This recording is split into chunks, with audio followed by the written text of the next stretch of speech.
Hi, I'm Judi Vitale. Don't shoot the messenger. Mercury Retrograde is coming this week for your week at work, actually on the weekend, but it's already started.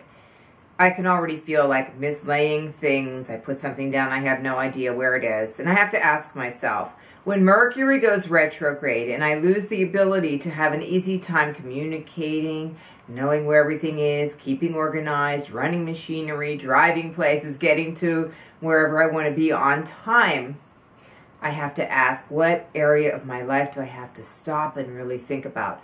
And that will be where Mercury is making its retrograde motion. In my case, it's the 12th house, but the sign is Pisces. So if you know the setup of your chart and what your rising sign is, that's great. If you don't, get in touch with me this week so that I can tell you before your Mercury retrograde starts to really take effect. You can get a private video reading with me at readthestars.com. So with that said, that's big news to begin with. That's happening Saturday morning, 4:41 a.m. East Coast time. So be prepared. Mercury in Pisces, it encourages a lot of wishful thinking, but it also embraces the idea of creativity. So it's a great time to envision what you want to do on a grand scale, to also pursue spiritual things, to be able to understand and identify the yearnings that you have on the inside, whether they correlate to some sort of religious practice or not. Just the idea that there is something besides what you have with the five senses within your reach and within your realm of experience. Okay? So, with that said, Monday going to be a crazy busy day up there in the sky. The sun's moving into Pisces. This is going to soften everything. All of this really hard, concrete kind of feeling and the detachment that you may have noticed over the past several weeks while the sun was in Aquarius will mellow into Pisces. It's a time of internalizing all of our thoughts and our deeds and asking ourselves what the meaning is behind the deeds that we perform on a day-to-day basis. So we have the sun moving into Pisces on Monday. Saturn also begins its retrograde period in Scorpio. So when that happens, the issues that have been surrounding us in terms of learning lessons are going to become more obvious, because Saturn, when it stands to go into its retrograde station, retrograde, by the way, is when, from the standpoint of Earth, it looks as though another planet is moving backwards. It really isn't. It's like two trains on a track, and it's just the effects of the relative motion. But anyway, during the time period that Saturn is retrograde, we will be able to go back and re-evaluate how well we've learned certain lessons that have been presented to us over the last several months. The good thing is also on Monday, the moon will be right with Jupiter, and so we'll feel good about all of this. So really make the most out of Monday. The rest of the week, Tuesday, Wednesday, especially very ordinary, moon in Gemini, a little bit of void of course moon action going on, and then moon into Cancer.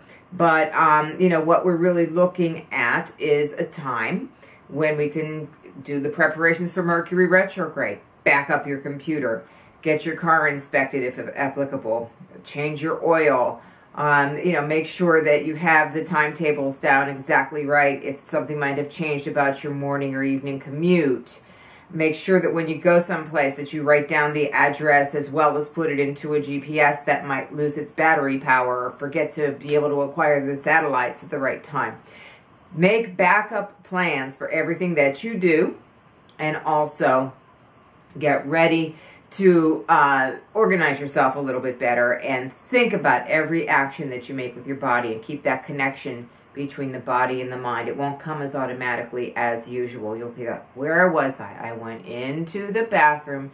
Do I have the set of keys there, or are they hanging on the peg? Go out of your way to hang them on that peg. Make sure you know where everything is, and Mercury retrograde will be a little less stressful for you. There will be daily horoscopes for next weekend that will pertain to Mercury retrograde. I will endeavor to put them up also as a Mercury retrograde article this week. I'm going to be a little bit taxed for time, but I will work at that, okay? On Thursday, Sun conjunct Neptune. Woo! Very, very good for imagination. Very, very bad if you're looking for cold, hard facts. So pay very close attention to your daily horoscopes from Read the Stars on that day as well. Friday, nice and easy, giving us that one last day to do the final preparations. And then on Saturday, we will have the Mercury Retrograde beginning at 4:41 a.m. The moon will be in Leo. And so, people will be bold and brash and, really, feeling and enjoying life. But with Mercury Retrograde, there are always little surprises that make life just a little more entertaining. Try to look at it that way anyhow. Mercury will go back into direct motion on March 17th, just before the onset of spring. If you have any questions, comments, or other things you would like to direct to me, my name is Judi, Judi, at readthestars.com is the rest of my email, and you can go for a private video reading at readthestars.com. Click on private video readings, fill out the form, and I'll be in touch with you. Keep in mind that I try not to do readings during the Mercury retrograde period, so if you're thinking, I'm going to do that one of those days, try to do it right away. Thanks, and keep on watching readthestars.com.